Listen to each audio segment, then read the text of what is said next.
It was 1867, and the war between the states had finally come to an end. The people were rebuilding the ruins left by the battles, and small towns were emerging from this vast wilderness. With Fort Vincent being Illinois' state capital at the time, the cattlemen made it their main headquarters.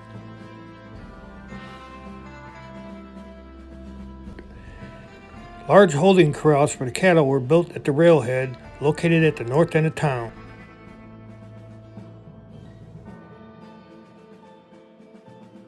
The railroad from Chicago to Fort Vincent were what the associates were waiting on. Once the railroads were completed, they could supply the big cities with all the beef needed. For the time being, they could only rely on their cattle drives to deliver their livestock to the slaughterhouses and to try to meet the ever-growing demands for fresh meat. It was a 12-day journey one way for the cattle drovers and their herds. This means they would need a special kind of man who could safely lead them 176 miles through the untamed wilderness and across swift-moving waters to their final destination in Chicago.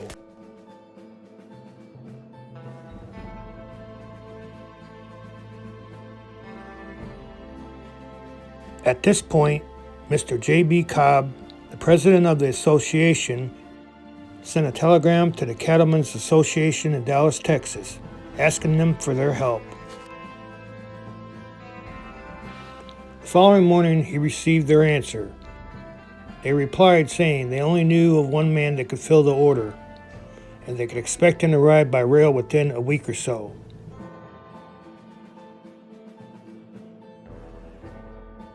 Charlie Edward Winslow was his name, and he had 10 years of experience, and there was no doubt he was the man for the job.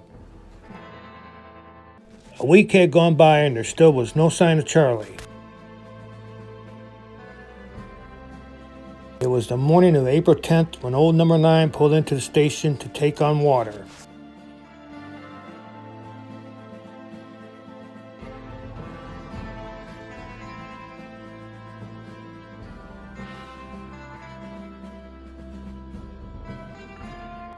Old Mike, the depot attendant, watched as a tall, lanky man stepped down from the coach car. He came out of the doorway, leading a dapple gray gelding down the ramp. Old Mike's eyes lit up at the sight of this beautiful mount. The stranger mounted his high-stepping gelding and slowly headed towards the livery stable. He sat tall in the saddle, and his face showed that he was no stranger to the wind. From across the street, the town sheriff stood silently in the doorway and watched as the stranger slowly rolled by. He could tell by the stranger's appearance that he wasn't just another drifter who rode into town looking for work.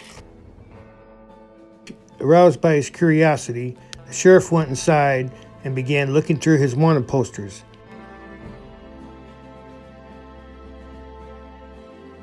He could only guess that he was a businessman. In a few minutes, the stranger came to stop in front of the Cattlemen's Association payroll office. He climbed down from his horse and tied it to the hitching rail. He began walking on the boardwalk. Each step echoed in the early morning air as he drew closer to the building doorway. Moments later, he opened the door and stepped inside. "Hello," he cried out. "Is there anyone here?" From across the room, a fragile-looking man was sitting at his desk and silently watched as the stranger stepped up to the counter. "Good morning, sir. My name is Daniel Weatherby. I'm the paymaster for the Cattlemen's Association. How can I help you?" The stranger stood there in silence. He slowly ran his right hand inside his coat, then he spoke. "I hope like hell I got the right person, because I came a long way just to give you this." Suddenly, Mr. Weatherby's heart began pounding very hard. His mind ran wild with fearsome thoughts. Silently, he muttered in prayer. Quick move, the stranger pulled his hands out of his coat and slapped a big envelope down on the counter. Seeing that he wasn't going to be shot, Mr. Weatherby breathed with a sigh of relief. The stranger began to chuckle very loudly, then he spoke. "That scared the hell out of you, didn't it?" With a weak but angry voice, Mr. Weatherby replied, "Don't think that scaring a person half to death is funny at all." Then the paymaster opened the envelope and said, "Well, Mr. Winslow, it looks like everything is in order, so I'll send word to Mr. B.J. Cobb that you have arrived." After mounting his horse, Charlie slowly rode to the stable. Charlie rides by the saloon and he noticed that he has a few people watching.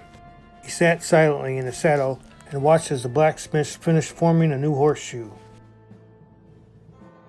Good morning. Folks call me Swede. What can I do for you? How much will it cost me to stable my horse for the rest of the day? 13 cents, Swede replied. 10 cents a day for the use of the stable, 1 cent for the currying, and 2 cents for the hay and grain. When Swede finished up at the horse, they both walked over to the saloon for a drink. Looks a little rowdy. Let's go on in. It'll be all right. I got the first round. Swede filled me in on a little bit about the local cattlemen's association.